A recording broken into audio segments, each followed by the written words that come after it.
যখন একদিকে আমরা দেখেছি দক্ষিণে বানভাসী পরিস্থিতি, তখন উত্তরে কখনো দেখেছি খুব গরম, তো কখনো আবার বেজায় বৃষ্টি, অর্থাৎ আবহাওয়ার খামখেয়ালি। আর আবহাওয়ার খামখেয়ালিতে ভাটা পর্যটন ব্যবসায়। ডুয়ার্সে পর্যটক শূন্য একাধিক রিসর্ট, হোমস্টে।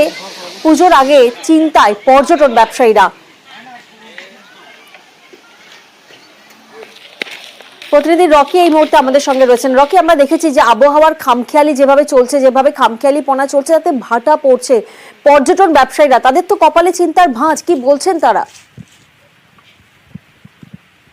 একদম প্রিয়াঙ্কা, তুমি যেমনটা বলে আবহাওয়া খামখেয়ালি পানায় কিন্তু বিভিন্ন জায়গায় কিন্তু প্রবল বৃষ্টি, যার ফলে কিন্তু পাহাড়ে বিভিন্ন এলাকায় ধস নেমেছে এবং যোগাযোগ বিচ্ছিন্ন হয়েছে। এমনকি কিছু কিছু রাস্তাও বন্ধ করে দেওয়া হয়েছে সংস্কারের কাজের জন্য। আর এর প্রভাব কিন্তু পড়েছে ডুয়ার্সের পর্যটন ব্যবসায়। পর্যটকদের মাথায় কিন্তু চিন্তার ভাঁজ, কারণ পুজোর মরশুমে গেল বছর যেখানে প্রায় প্রত্যেকটি রিসর্ট এবং হোমস্টে বুকিং ছিল, এই বছর কিন্তু পর্যটক শূন্য ডুয়ার্সের বেশ কয়েকটি রিসর্ট এবং হোমস্টেগুলি। কারণ তারা জানাচ্ছে আবহাওয়া দপ্তরের যে পূর্বাভাস দিয়েছে তার ফলে এই পর্যটন ব্যবসায় একটি প্রভাব পড়েছে, কারণ পাহাড়ে ধস নেমেছে এবং পর্যটকেরা যেতে চাইছে না। কারণ যে সকল পর্যটকেরা পাহাড়ে ঘুরতে আসে তাদের প্যাকেজ বা প্ল্যানিং হিসাবেই থাকে প্রথমে পাহাড় ঘুরবে, তারপর সমতলের ডুয়ার্স ঘুরবে।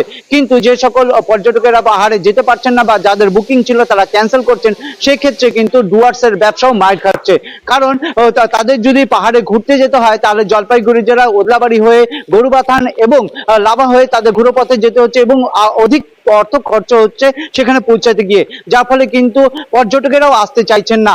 আর যার প্রভাব পড়েছে পর্যটন ব্যবসায় ডুয়ার্সে, এবং পর্যটকরা জানিয়েছে যে পুজোর সময় 50%-রও বেশি কিন্তু বুকিং হয়ে যায় এই মরশুমে এর আগে থেকেই। কিন্তু এবার তাদের বোঝাই যাচ্ছে ধস আতঙ্কে পাহাড় থেকে মুখ ফিরিয়েছেন বহু পর্যটক। বৃষ্টি কমলে পরিস্থিতি স্বাভাবিক হবে আশা করছেন ব্যবসায়ীরা।